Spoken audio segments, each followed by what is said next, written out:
Hello! So, since I have a bunch of copper left over, I thought I'd find another copper embossing project to do, which I actually have a lot of ideas, but I found this box, and I don't even know where I got it. I might have gotten it from someone. It's a little bit rough. Actually, I don't mind that it's rough because that's just kind of my style anyway. But I was thinking of maybe prettying it up and actually using it kind of as an experiment. So if I ever want to do this project again, I can get a nicer one that I can finish. But I figured this would be a good practice box. So if I don't like it, it's okay. But if it turns out, that'd be cool because then I can make another one and I will probably, hopefully, maybe know what I'm doing by that point. But you guys are coming on this journey with me because I really don't know what I'm doing. But I like experiment. I'm first gonna start with a design with my piece of paper here. Don't know what to do. I'll figure it out. I don't even know where I got these. Maybe I got them from someone. These are antique brass plated tacks. So maybe I could put it around the design and see how that looks. But I found these, so that's cool. Now I'm gonna try to figure out the design. I think as far as the shape, we're gonna go with the circle because I found this roll of masking tape and it makes a circle. And I'm like, hey, it fits. So let's do that. Okay, yeah, that's like a circle. It's probably not going to be even once I cut it out, but we're just going to go with it. I have my circle, so now I'm going to draw. I don't know what I'm drawing yet, but I will figure it out by the time I start recording again. I hope. I think I have a design. I think it'd be super cute. I love mushies. I love mushrooms. I think they're adorable. I've never metal embossed them, but I'm going to see what happens. So I'm going to draw some mushies.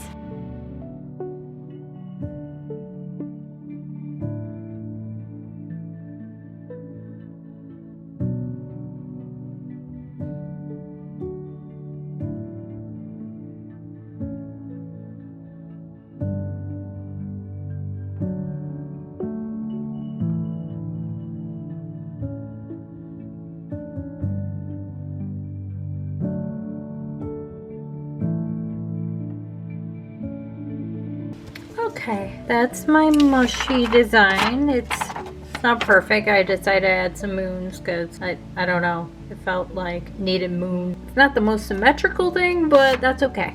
I kind of like it being not perfect. So now we have the design. We will cut it out and transfer it onto the copper. Alright, just gonna use masking tape.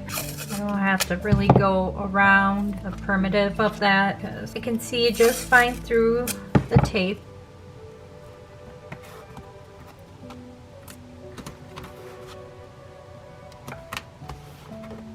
Now that it's all taped up, I have my pen. I have newspapers underneath. I even have a mat. I'm just gonna use the pen to help me figure out what places I already traced over. So I think I'm gonna go around the perimeter first.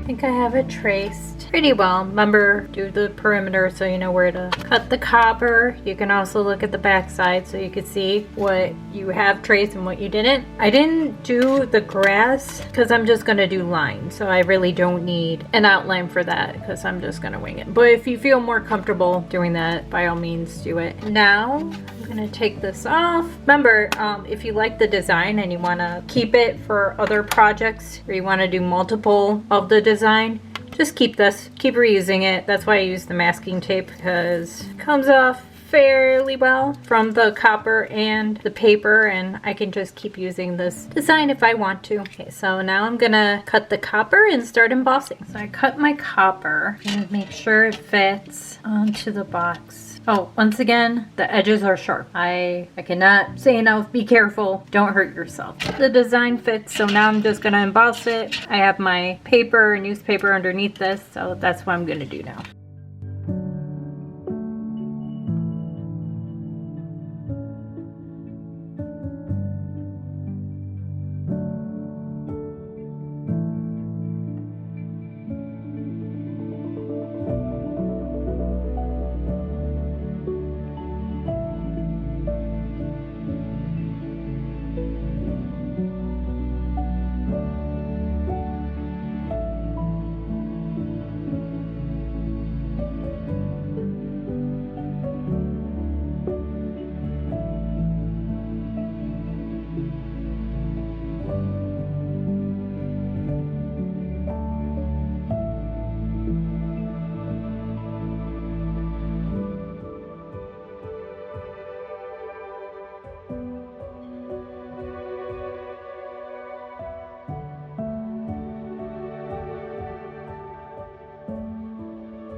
Okay, I think I'm done with this metal embossing. I realized I didn't really explain what I was doing, but I have these tools, which someday I will figure out what exactly they are called, along with these blending stubs, or what I call smudge sticks, to emboss. And then I go back and forth, embossing and outlining what I want to raise up and what I want to recess. It didn't really matter which side I used to recess and emboss, but this seems to be a little bit more shinier, so I decided that this would be my top. So that's what I went for. And then with the grass, I just kind of went back and forth with the smaller tool, so I made almost like a zigzag design. See, it's kind of zigzaggy, so I'm hoping that works. So now that I have this all embossed, I am going to patina it and then scrub it. So I'm gonna have to try and hurry this up. The water needs to be hot for the liver of sulfur. If you haven't seen my previous videos about liver of sulfur, it stinks. Be in a well-ventilated area because it's smelly, but it also needs hot water for it to patina correctly. So that's what I'm doing. If you have a sensitive nose, maybe this is not the hobby for you, at least not for the patina part. Okay, so while this is soaking, becoming patinaed, I'm gonna add water to this, which is the baking soda, which neutralizes this. However, my baking soda expired, so I don't know if that's gonna work, but we'll see. There's my baking soda. Well, it will be baking soda solution. Adding the baking soda now. For the baking soda, it does not need to be hot water. It just needs to be baking soda in some water. Preferably baking soda that did not expire. Now we wait. If you haven't seen me talk about this before, even though it looks like it might not be getting dark, lift it up, because it probably is. So far it isn't. Oh no. Oh, I gotta add some more hot water. Also check the temp. Realize it's not getting very dark very fast, so I might need more hot water. I have more hot water.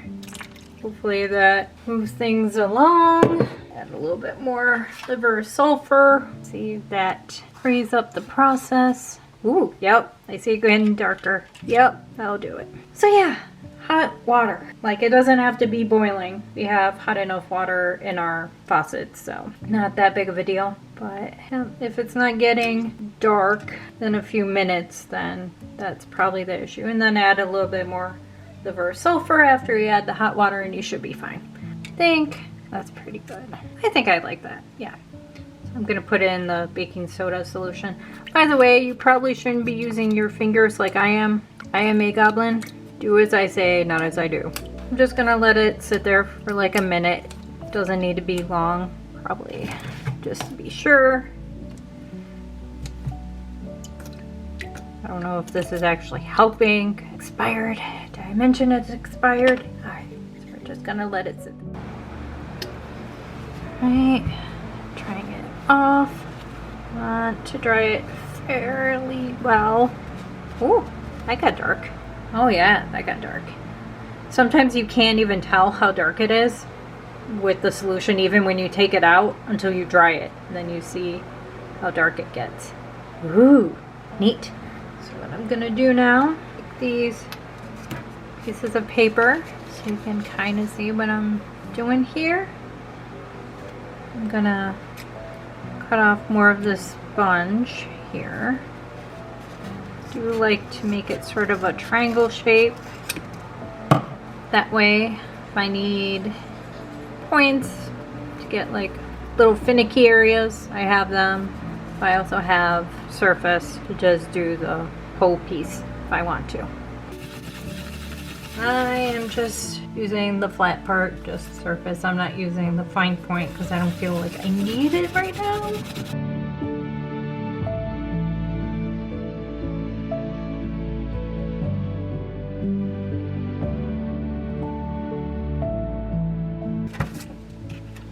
How that looks. Okay, I think that looks cute. Let's see how it looks like on the box.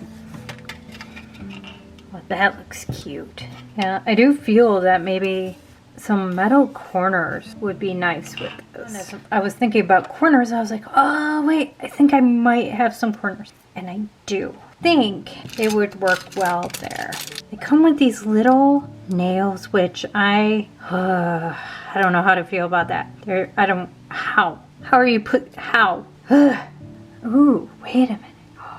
Unless I use the text on that. I made holes using a hammer and a piece of wood, so I just hammered it in partially. So these tacks should fit through here like a so. So I'm not gonna record this part because you don't really need to see me in the garage doing this. But just know that's what I'm gonna be doing. Hopefully I won't ruin this. I don't know if it's a good idea, but I'm also probably gonna put tacks for these and we'll see how that looks.